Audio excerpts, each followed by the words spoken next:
Rodri has won the 2024 Balon D'Or, and it has sent everybody into a frenzy. Marta has been upset. Richarlison is upset. SGA from the Thunder is upset. A lot of people are very, very up in arms. Man City, though, they're very happy. This is their first ever Ballon d'Or winner. Um, and I'm happy just to see everybody so upset over this individual award in a team sport. Obviously, this award has a lot of connotation. People want to be the best in their individual sport. I get it. I understand it. I'm not here to, poo poo on that. But I want to say is it's very fun to see everybody really, really upset about this team individual award. For me, the Ballon d'Or is like prom king, prom queen. When I was younger, I thought that was the coolest thing in the world. Now I'm much older.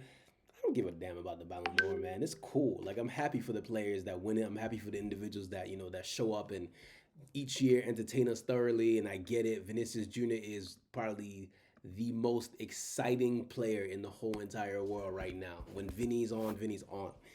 Fantastic play. Did brilliantly with Real Madrid last year. And I don't know why the journalists voted for Rodri, but I'm happy for Rodri nonetheless. But my whole thing is with the Ballon d'Or, it's like prom king, prom queen. Who, whatever. I like I said, I understand it. I'm not here to poo poo on it. It's just for me, I don't really give a damn about the Ballon d'Or, man. Like it's cool to have. It's a cool tournament. But also shout out to Alexei Putellas and shout out to Atina Bonmati. The two Barcelona women have been just dominating their own individual field over the last 4 years. They've done their thing. This year was Bonmati winning it back to back. Putellas did it 2 years prior back to back. So shout out to those women for crushing in their own sport and doing their damn thing. They're doing the damn thing over there. However, let's go back to Rodri, Vinny, and Jude Bellingham. That was the top three. Everyone knows it's going to be between one of those three to win. Um, Personally, I thought Vinny was going to win. If I had to put money, I would have thought Vinny would have won. But Rodri is a metronome for Man City.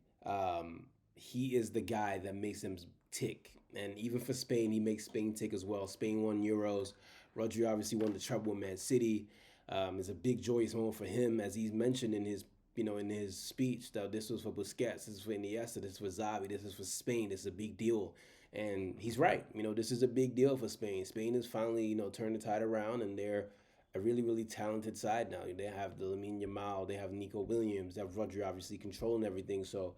Listen, it's a wonderful time for Rodri. Happy for him. The Nike ads are really cool, and he's the first defensive midfielder to win in a very long time. So listen, Rodri, fair enough. And the rankings, let's look at the rankings. Because I know the rankings got some people upset and some people were just not too happy with the way the players were, ranked and all of that. And for me, I'm just laughing. I'm just like, hey man, what are you gonna do? What exactly you gonna do? So obviously Rodri is number one. Jude Bellingham is number two. Vinny's number three. Carvajal comes in four. Erling is five. Mbappe six. Lautaro Martinez was seven. Lamine was eight. Tony Cruz was eight, and Harry Kane rounds it out for 10, and then the rest of the players were there.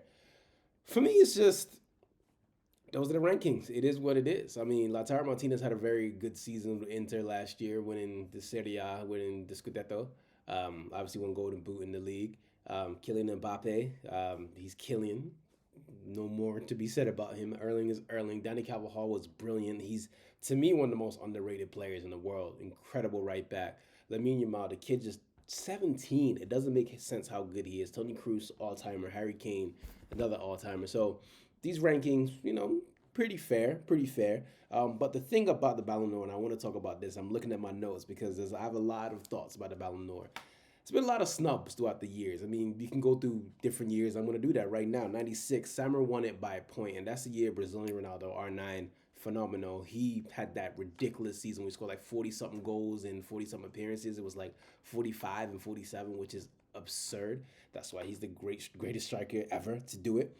Then we look at, 2001, Raul won. Raul got snubbed, and Michael Owen won it. That's when Liverpool won the treble. Should Raul have won it? Possibly. 2003, again, this is a very controversial one where Nedved won and Thierry Henry had 24 goals and 22 assists in the Premier League. We also had 2000 where Figo said that Totti should have won. We also have 04 where Sheva won. People were saying Deco should have won it. 06, Cannavaro, maybe Gigi Buffon should have won it. '09, maybe Xavi should have won it, but Messi won it. 2010, this is another very controversial one, what people still bring up about Wesley Sneijder and sometimes Iniesta, but Messi won that one as well. 2013 was another controversial one where Ribery got snubbed. This is the year that Bayern Munich won their treble. 2019, Virgil. People were saying that because Liverpool won and Virgil was the best defender in the world at the time that he should have won it. 2020, Lewa. He got, was the best player in the world at the time, and then obviously COVID happened, so he couldn't do anything. So again, this award sparks so much controversy each year, and it's just wonderful to see new generations of fans getting upset. I mean, even '99, I remember when I was a kid, I was pissed David Beckham didn't win. United won the treble, and Rivaldo won, obviously, but Becks was second, and I still think to this day Beck should have won it. But that's just the way it is, man. These things cause so much controversy, and they cause so much talking points, and it is what it is. But the best talking point of the day for me was Real Madrid snubbing the whole entire thing. They did not show up. They was like, Once they got wind that Rodri was winning, they're like, none of us are showing up. And they didn't give a damn. Real Madrid are the evil empire, man. They are truly the boss dons of the whole entire football ecosystem. They kind of want to show off that they're a big brand. They want to show everybody, listen, if you're going to snub our players, you're going to snub the whole entire thing. And it's a bit cheesy. It's a bit whack they did that, but it's really cool. As a whole entire team, they're just like, nah. Carlo won an award, the team won an award, and they just didn't show up. They're like, we don't give a damn. So this is pretty cool to see a whole entire team just like, you know what? I don't care. I'm not doing this. Do not give a damn. Do not care. We're not showing up. So that's pretty cool. But hopefully this lights a fire underneath Vinny because we know how Vinny plays for Brazil. It's not the best. Go and win a World Cup. Go and show out for your country. Make sure that you're undeniably the greatest in the world so you don't feel stubbed next time. You are a brilliant player, Vinny. I love watching Vinícius Júnior week in and week out for Real Madrid, but when he plays for Brazil, it's not the same Vinny that we see. And that's obviously different factors. Like we said, this is a team sport. You can't just one man versus 11. You cannot do that, unless you're Lionel Messi, which even then, Messi had Iniesta, Xavi, Busquets, and that helped out a lot with Jordi Alba and Dani Alves, a really good team with the best player ever to do it. So it's not a thing where you could just take 1v11. But however, Vinny, step up for your country. Show off. Show out.